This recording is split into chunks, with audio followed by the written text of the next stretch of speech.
Toledo, we're famous for glass, Art Tatum, Tony Pacos, Jamie Farr, a world-class museum, the Toledo Mud Hens and Wildlife, an outstanding zoo and public library system. But who are the people that make our city so great?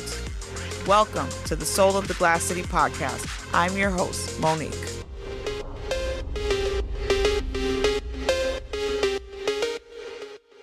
I'm so excited to have one of my really good friends. I think it's going on 20 years almost. I don't know. 20 at least. At least when there was no children, and now there's children. I have Lance Self in the building. Yeah, what's going on, sis? How are you? What up, Mo? How are you? Man, I'm good. I'm good. So I have a lot of questions, but I had to condense them because I know it's a lot. Yeah, because we could talk for hours. So let's talk about the pressure. Yeah, let's get to the meat and potatoes. Let's get it. So where were you born? Where was I born? I'm home raised right here, Toledo, Ohio. Right in Toledo? Right here in Toledo, Ohio, December 19th, 1986. Which hospital were you born at? Toledo Hospital. Toledo Hospital? Mm-hmm. Oh, that's cool. That's cool. Tell us the neighborhood you grew up in. Well, I grew up on Freeman, originally from Free Block, over Macomber, Upton area. Okay. And then we moved out to the Rogers area. So I went to high school there. So we went out to, then my parents moved out to Door, Richards area. Mm-hmm. So that was the second half of my teenage years, of my high school days, I'd say. And which side did you like the best? Which side did I like the best? I don't know. It was two different versions. The hood or not the hood? I don't know. I don't want to go back to the ghetto. I mean, Freeman was the hood. I'll pass on that, but I always got love for it. Okay. So what was your favorite things to do growing up, pastimes and stuff and places to go? Well, I come from a boxing family, so we used to love, I'm not going to say fight, but I used to love to box. You know what I mean? We used to grow up boxing a lot, play baseball, play the saxophone. So we did a lot of just fun activities just as a high schooler. You know what I mean? Basketball, boxing, band. All the beast stuff, right? All the beats. Yes, that's cool. Yeah. So we have known each other through mostly business and kind of a little bit of entertainment stuff. Yeah. But I actually bonded with you over your ballrooming and even modeling. Yeah. I can't ballroom, and I didn't try. So it's not like you taught me anything or anything. But I was but you did ballroom a little bit. I did back then. Oh, I don't remember. I taught you a little. I have two left feet, so I don't know. It just took you a little longer. Okay. Well, I forgot everything. All right, but I was so impressed with your ballrooming skills that I asked you to model in a fashion show. Yeah, 18 years old. I think we was 18, 19 years old. Yeah, and then I had you ballrooming down the runway and stuff. So that was really cool. Yeah. It was very fun, transcendent. It got me to the modeling world, I guess. You didn't see yourself doing that. With a cigar, and I'm like, I guess this makes sense. I remember it too. It was dope. We had a whole aisle coming down the center with the lights, everything. Yeah. It was beautiful. It was kind of random because it's the last thing you probably expected me to walk up to you and say hey, you want to model? How did that happen? I don't even know. My memory's not that good how anymore. Did you come across? Hey, you want to model? Sure. It was just something creative. Ended up being best friends. Yeah. What were you doing around that time in your life? What were you doing? 18. I was in school at that time. I was at a UT, so just a normal college kid, I guess I'd say at that time. 18, 19 years old. We was modeling and. What did you study? Business management / marketing. Oh yeah. With a minor in religious studies. Okay. See, we bonded over the marketing. Yeah, piece. so it was the marketing. That's how you connected a lot. Mm-hmm. Was bouncing off ideas of each other and coming together. Yeah. Yep. That created a 20-year friendship. All facts, right. Facts, yeah. So, look, we're telling our age. It's called growing up.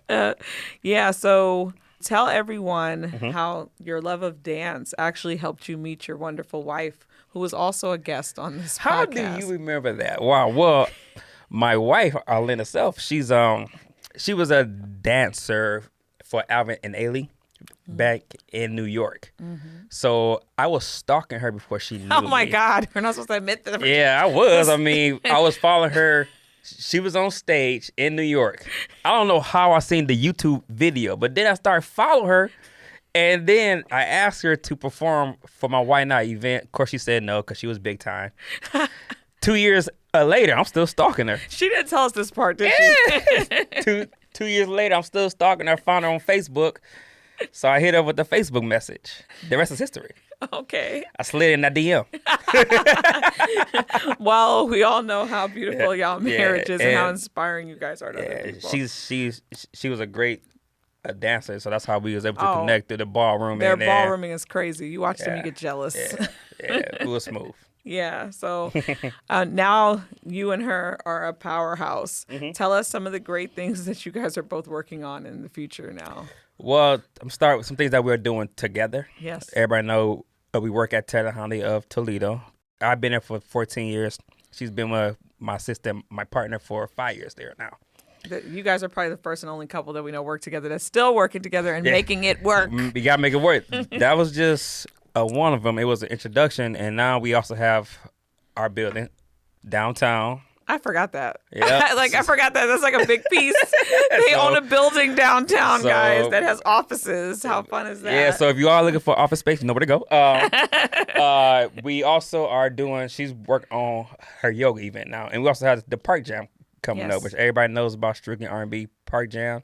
She's it's big like help. The biggest R&B festival downtown. It's the biggest event in the city of Toledo, and she's a major help to it. Without her, it probably wouldn't be possible. That's really great. Because she brings a lot of the connections. So those are things that we're working together. You guys have Lance Gross coming and hosting this year. Yeah, man. We love him. The ladies love him. I think he probably got most of our tickets sold. That's so we funny. got not just him. He's hosting for Drew Hill. Oh yeah, Drew Hill's coming. And we bringing back Toledo's own Sean Kane. Oh, nice. Everybody remember Sean Kane. You've been mistreated. Everybody know the old mistreated song. Okay, so that is going to be even better than the previous years, I'm sure. Facts. You also like to empower people, but men especially, with a heavy emphasis on men of color. Can you tell us about your advocacy that you've done in the past, mentally, spiritually, and financially, to uplift your fellow man? Yes. Some things we have done, we have held several. One thing about our community, we're not like credit knowledgeable. So I emphasize teaching our community the importance of credit. So I have hosted several credit building classes where it's geared towards our community. And that has been a continual growing thing. And some things that we are doing now too, we also doing free garage shops where we're teaching men and fathers, particularly fathers and sons, to the importance of amazing car. We're teaching them how to change a tire, how to change brakes, how to check fluids. And we also have several speaking engagements coming up too. So I'll be speaking on behalf of Taylor Multitude at the African American Leadership. So we have some things coming up that's in the works. Yeah, I love that. I'm nervous about it, but it's coming up. Well, this didn't just start now. You've been doing that since like your teens with the YNOTT Foundation and everything that you had. Yeah, youth need an organ and tissue transplant. Yeah, that was built on my close friend named Eddie Drake. He had kidney failure. So we came with the foundation. So foundation was, how can we get youth pushed up on for organ transplants? So that was big, and it's still going on pretty good. Wow. You're also a doting father, and most people who know you know that. How does living in Toledo help you when it comes to raising your children, and what do you guys like to do as a family? Well, help, I'll say, because we simply was born here. You know what I mean? But when you're born and raised in Toledo, you have a community. You know what I mean? It's not just me raising my kids. It's me, teachers, the neighborhoods, my next door neighbor. So we emphasize strongly community-based. You know what I mean? I make sure my kids know that as well. I have them involved in the community. I have them meeting with other kids. I have them going to special events so they know the importance of being involved. It was just the other part. What do you guys like to do as a family? Yeah. Well, this past week, we just went to like a great Grand Lodge. Took the kids swimming, housing, just a family events. We do family events all the time. Basic stuff. It's 5 of us. Whatever you think of family, 5 of us. Yeah, give the kids a shout out. I'm sure they love it. Amira, Tristan, Lachelle, love my babies.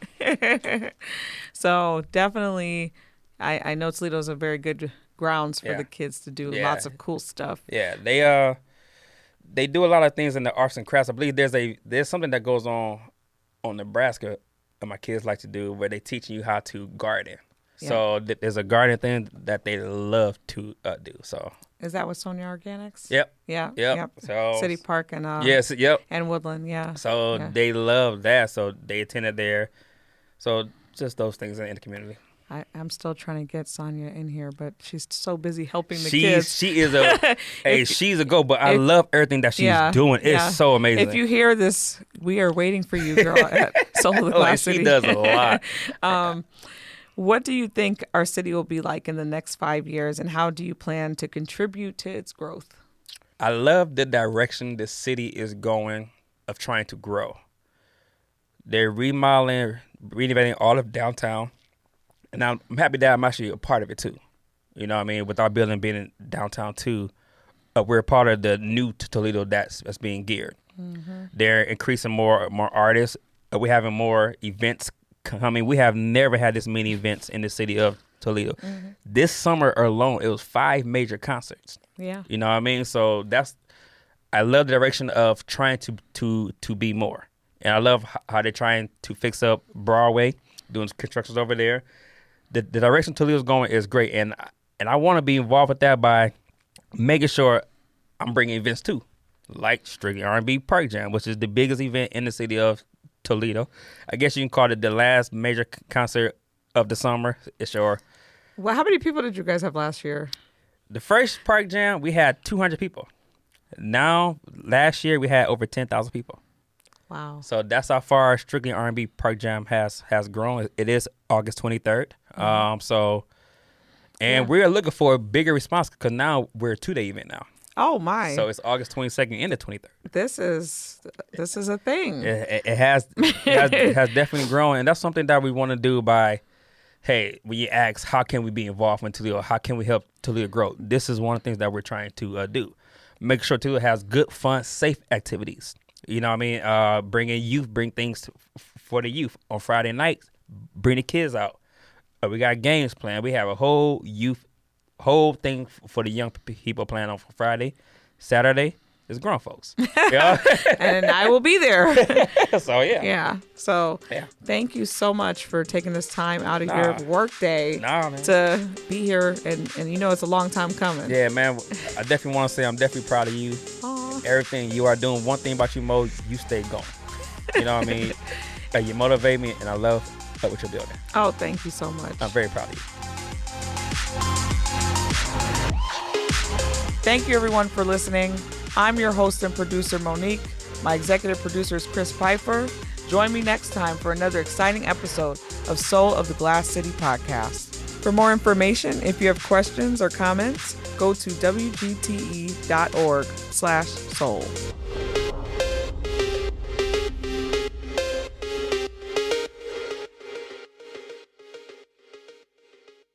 WGTE. Voices around us.